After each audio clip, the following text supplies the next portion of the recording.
বন্ধুরা, কেমন আছেন সবাই? আমরা সবাই চিড়িয়াখানায় গিয়ে ভয়ঙ্কর সব প্রাণী দেখেছি। কিন্তু আপনারা কি কখনো ভেবেছেন খাঁচায় বন্দি ওই প্রাণীদের কেমন লাগে? তারা কি সত্যিই ভয়ঙ্কর, নাকি তাদেরও একটা নরম মন আছে? আর কেমন হবে যদি চিড়িয়াখানার সবচেয়ে ভয়ঙ্কর প্রাণীরা একদিন সিদ্ধান্ত নেয় যে তারা পালিয়ে নিজেদের আসল বাড়িতে ফিরে যাবে?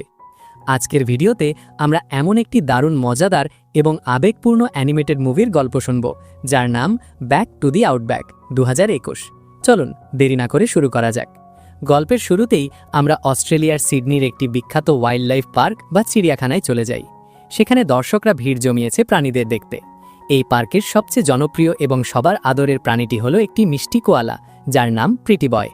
তাকে সবাই ভীষণ ভালোবাসে, আর সে সারা দিন শুধু স্পা আর আরাম করে কাটায়। কিন্তু অন্যদিকে রয়েছে এমন কিছু প্রাণী যাদের সবাই ভয় পায়। একটি কাচের বাক্সে বন্দি থাকে ফ্র্যাঙ্ক, একটি লোমশ মাকড়সা, জয়ী একটি কাঁটাযুক্ত টিকটিকি, এবং নাইজেল একটি কাঁকড়া বিছে।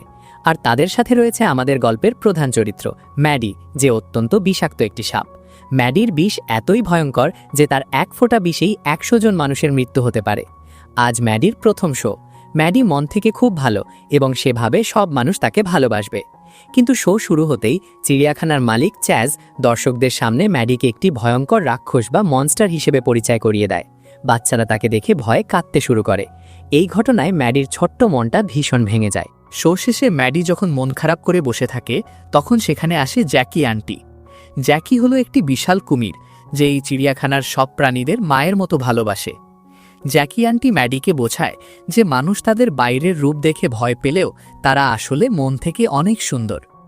জ্যাকি তাদের আউটব্যাক বা তাদের আসল বাড়ির গল্প শোনায়, যেখানে সুন্দর পাহাড় আছে এবং তাদের পরিবার থাকে। পরদিন শো চলাকালীন একটি বড় দুর্ঘটনা ঘটে যায়। মালিক চ্যাজের ছেলে চাজি ভুল করে কুমিরের খাঁচার জলে পড়ে যায়। জ্যাকি আন্টি নিজের জীবনের ঝুঁকি নিয়ে ছেলেটিকে বাঁচাতে ছুটে যায়, কিন্তু দর্শকরা ভাবে যে জ্যাকি হয়তো ছেলেটিকে খেয়ে ফেলছে। এই ভুল বোঝাবুঝির কারণে শাস্তি হিসেবে জ্যাকিকে চিড়িয়াখানা থেকে অনেক দূরের একটি জায়গায় পাঠিয়ে দেওয়া হয়। ম্যাডি এবং তার বন্ধুরা এই অন্যায় মেনে নিতে পারে না। ম্যাডি সিদ্ধান্ত নেয় যে তারা আর এই চিড়িয়াখানায় থাকবে না। তারা এখান থেকে পালিয়ে নিজেদের আসল বাড়ি আউটব্যাকে যাবে এবং জ্যাকি আন্টিকে খুঁজে বের করবে।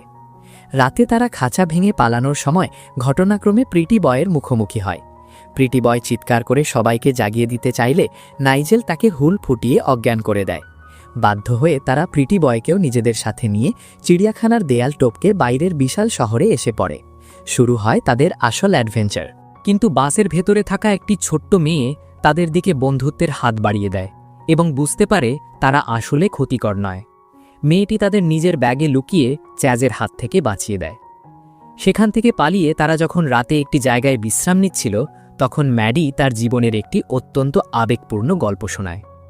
ম্যাডি জানায় সে যখন ডিমের ভেতরে ছিল, তখন বন্যায় তার ডিমটি ভেসে অনেক দূর চলে যায়। একটি শুকনো জায়গায় ডিমটি আটকে যাওয়ার পর চ্যাজ তাকে কুড়িয়ে চিড়িয়াখানায় নিয়ে আসে। জন্ম নেওয়ার পর ম্যাডি প্রথম চ্যাজকেই দেখেছিল, তাই সে চ্যাজকে নিজের বাবার মতোই ভালোবাসত। কিন্তু চ্যাজ তাকে শুধু একটি মনস্টার ছাড়া আর কিছুই ভাবেনি। এই গল্প শুনে প্রিটি বয়েরও মন গলে যায় এবং সে বুঝতে পারে ম্যাডি কতটা ভালো। অবশেষে তারা পাহাড়ের কাছাকাছি পৌঁছায়, কিন্তু চ্যাজ তার শিকারী দলবল নিয়ে তাদের ঘিরে ফেলে। ম্যাডিকে যখন তারা ধরে ফেলে, তখন প্রিটি বয় একটি ফায়ার ইঞ্জিন বা ফায়ার ট্রাক চুরি করে এনে তার বন্ধুদের বাঁচাতে ঝাঁপিয়ে পড়ে। শুরু হয় এক তুমুল লড়াই। পাহাড়ের খাদে গাড়ি নিয়ে পালানোর সময় একটি বড় পাথর গাড়িতে আঘাত করে এবং ফায়ার ইঞ্জিনটি খাদের কিনারায় ঝুলতে থাকে। ঠিক সেই মুহূর্তে চ্যাজের ছেলে চ্যাজি গাড়ি থেকে নিচে পড়ে যেতে লাগে। চ্যাজ ভয় পেয়ে যায়, সে তার ছেলেকে বাঁচাতে পারছিল না। তখন আমাদের মনস্টার ম্যাডি নিজের জীবনের ঝুঁকি নিয়ে খাদের নিচে ঝুলে চ্যাজিকে মৃত্যুর হাত থেকে বাঁচিয়ে ওপরে তুলে আনে। এই দৃশ্য দেখে চ্যাজের চোখ খুলে যায়। সে বুঝতে পারে এই প্রাণীরা মোটেও রাক্ষস নয়, এরা মানুষের চেয়েও বেশি দয়ালু। চ্যাজ তখন তার ছেলে চ্যাজির কাছে একটি বড় সত্য স্বীকার করে। সে বলে সে আসলে কোনো বড় শিকারী নয়। সে ছোটবেলা থেকেই ভীষণ ভীতু ছিল। শুধু মানুষের সামনে নিজেকে সাহসী প্রমাণ করার জন্য সে টিভিতে শিকারের গল্প দেখে মিথ্যা বলতো। চ্যাজি তার বাবার সত্যটা জেনে তাকে ক্ষমা করে দেয় এবং বুঝতে পারে যে সত্যি বলাটাই সবচেয়ে বড় সাহসের কাজ। চ্যাজ এবং চ্যাজি ম্যাডি ও তার বন্ধুদের মুক্তি দিয়ে সেখান থেকে চলে যায়। ম্যাডি, প্রিটি বয় এবং বাকি সবাই অবশেষে তাদের আসল বাড়ি, সেই সুন্দর আউটব্যাক বা পাহাড়ে প্রবেশ করে। সেখানে গিয়ে তাদের জন্য সবচেয়ে বড় চমক অপেক্ষা করছিল। তারা দেখে ইউএসএস সোসাইটির প্রধান হিসেবে তাদের স্বাগত জানাতে দাঁড়িয়ে আছে স্বয়ং জ্যাকি আন্টি। জ্যাকি আন্টি এতদিন ধরে দূর থেকেই এই গোপন দলের মাধ্যমে তাদের সাহায্য করে আসছিল। সবাই আনন্দে একে অপরকে জড়িয়ে ধরে। প্রীতি বয়ও এখন বুঝতে পারে যে বাইরের রূপ দিয়ে কিছু যায় আসে না, আসল সৌন্দর্য লুকিয়ে থাকে মনের ভেতরে। আর এভাবেই একটি সুন্দর এবং শিক্ষণীয় বার্তার মাধ্যমে মুভিটি শেষ হয়। তো বন্ধুরা, এই ভয়ঙ্কর অথচ মিষ্টি প্রাণীদের অ্যাডভেঞ্চার আপনাদের কেমন লাগলো? মুভির কোন চরিত্রটি আপনাদের সবচেয়ে বেশি পছন্দ হয়েছে কমেন্ট করে অবশ্যই জানাবেন। ভিডিওটি ভালো লাগলে একটি লাইক দিন এবং আমাদের চ্যানেলটি সাবস্ক্রাইব করে বেল আইকনটি বাজিয়ে দিন। দেখা হবে পরের ভিডিওতে। সবাই ভালো থাকবেন। টাটা।